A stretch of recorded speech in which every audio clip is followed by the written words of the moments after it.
ভালো মানুষ হলে তো ভালো কথা বলতাম। মেয়র ছিল, মন্ত্রী ছিল, এমপি ছিল, এই রাস্তাটা ডেভেলপ করে নাই মতিঝিল এরিয়া। ওনার জীবনটাই কালো অধ্যায়। ৮ আসনের সংসদ সদস্য পদপ্রার্থী নাসিরুদ্দিন পাটোয়ারি এই মুহূর্তে তার যেই নির্বাচিত এলাকা ঢাকা ৮ আসনে সেখানে ফকিরাপুলে কাঁচাবাজারে গণসংযোগ চালাচ্ছেন এবং তার যারা কর্মী সমর্থকরা রয়েছেন তার সঙ্গে রয়েছেন, একই সঙ্গে তারা কিন্তু বিভিন্ন তার পক্ষে স্লোগান দিয়ে শাপলাকলির পক্ষে ভোট চাচ্ছিলেন।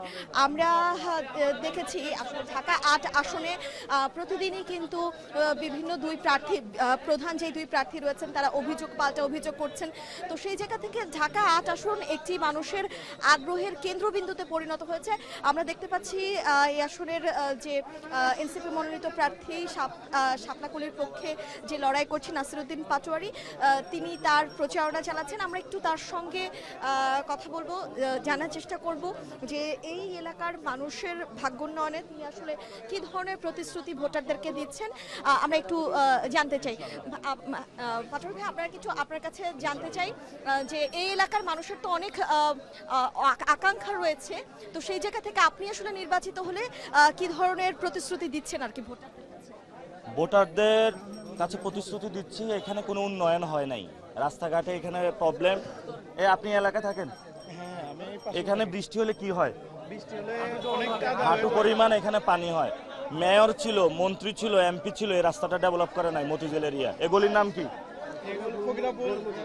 ফকিরাপুল বড় মসজিদের গলে। এখানে কোনো কিছু হয় নাই উন্নয়ন। আমরা স্কুল কলেজে যে ভর্তি বাণিজ্য এটা বন্ধ করব। এখানে মাদকের সমস্যা, এই মাদক সমস্যা আমরা সলভ করব যাতে মাদক না আসে। নোভা এলইডি টিভি, ঝকঝকে ছবি, নিখুঁত শব্দ, 5 বছরের ওয়ারেন্টি। নোভা মানে সঠিক মান, নিশ্চিত সেবা। যারা হকার আছেন আমরা তাদেরকে পুনর্বাসন করব, উচ্ছেদ করব না, এবং তাদেরকে সরকারি লাইসেন্স দিব যাতে সহজে নিরাপদে ব্যবসা করতে পারে বাংলাদেশে। ঢাকা ৮ আসন একটা আগ্রহের কেন্দ্রবিন্দুতে পরিণত হচ্ছে সারা দেশের ভোটারদের। আমরা প্রতিদিনই দেখছি আপনি এবং আপনার যে প্রধান প্রতিদ্বন্দ্বী প্রার্থী রয়েছেন এই আসনের অভিযোগ পাল্টা অভিযোগ করছে, তো সেটা আসলে রাজনীতির মাঠে কেমন প্রতিক্রিয়া পড়বে বা ভোটের মাঠে এই সমীকরণটা কিরকম দাঁড়াবে? ভালো মানুষ হলে তো ভালো কথা বলতাম। পড়লাম এক, আর কি বলবো ওনার সাথে, ওনার জীবনটাই কালো অধ্যায়। কালো অধ্যায়ের সাথে আর কি বলবো, ভালো কথা তো বলতে পারি না। যদি ভালো কাজ করতো ওইটা বলতাম। আল্লাহ ওনাকে হেদায়েত নসিব করুক। আপনি আসলে সেই জায়গা থেকে ভোটারদের কাছে আসলে আপনার কিছু বলার আছে কিনা, কারণ ভোটাররা আপনার কাছে অনেক বেশি কিছু প্রত্যাশা করে, কিংবা নির্ভয়ে আসলে 12 তারিখে ভোট দিতে যাবেন কিনা, ভোটের পরিবেশ সুষ্ঠু থাকবে কিনা, এ নিয়ে আসলে কিছু বলার আছে? ভোটারদের কাছে একটা আবেদন, ভোট দিবেন, ভোট কেন্দ্রে এবার দাঁড়িয়ে থাকবেন, জনগণ এবার ভোট কেন্দ্র রক্ষা করবে ইনশাল্লাহ, কাউকে ভোট চুরি করতে দিবে না ইনশাল্লাহ ভাই। আমরা ঢাকা ৮ আসনের প্রার্থীর সঙ্গে কথা বলছিলাম। এছাড়াও কিন্তু এই এলাকায় বিএনপি মনোনীত প্রার্থী মির্জা আব্বাস রয়েছেন, তিনিও তার মতো করে প্রচারণা চালাচ্ছেন এবং তার যারা আসলে কর্মী সমর্থকরা রয়েছেন তাদের মতো করে প্রচারণা চালাচ্ছেন। তবে সবকিছু মিলিয়ে আসলে যারা এই এলাকার ভোটার রয়েছেন তারা কিন্তু চান এমন সংসদ প্রার্থী যেন আসলে সংসদে যান, বা এমন প্রার্থী যেন নির্বাচিত হন যিনি আসলেই সত্যিকার অর্থে এলাকার মানুষের ভাগ্য উন্নয়ন করতে সহায়ক হবেন এবং এলাকার মানুষের কথা ভাববেন। এই এলাকাগুলোর যে ধরনের সমস্যা রয়েছে, সন্ত্রাস নির্মূল করা, চাঁদাবাজ নির্মূল করা, সে সঙ্গে আমরা শুনছিলাম প্রার্থী বলছিলেন যে এই এলাকায় অল্প বৃষ্টিতে জলাবদ্ধতা তৈরি হয়, সেই জলাবদ্ধতা যেন না হয়, অপরিকল্পিত নগরায়ন রয়েছে, সেই সমস্যাগুলো যেন সমাধান হয়, সেই প্রতিশ্রুতি কিন্তু বিভিন্ন সময় আসলে প্রার্থীরা যখন ভোটারদের দ্বারে দ্বারে যাচ্ছেন তখন তারা দিচ্ছেন।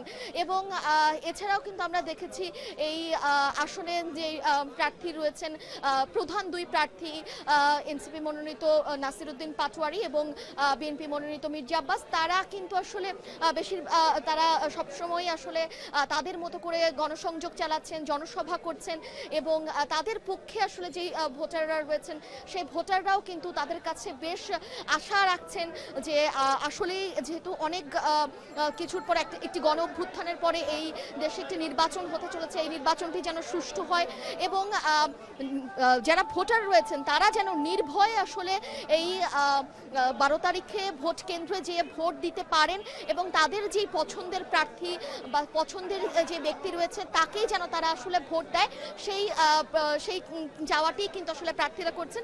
অর্থাৎ ভোটারদেরকে নির্ভয়ে আসলে আসলে ভোট কেন্দ্রে 12 তারিখে যাওয়ার আহ্বান করছে সারা দেশের প্রার্থীরা। এ ছিল ঢাকা 8 আসনে ফকিরাপুর কাঁচাবাজার থেকে আমার কাছে সর্বশেষ।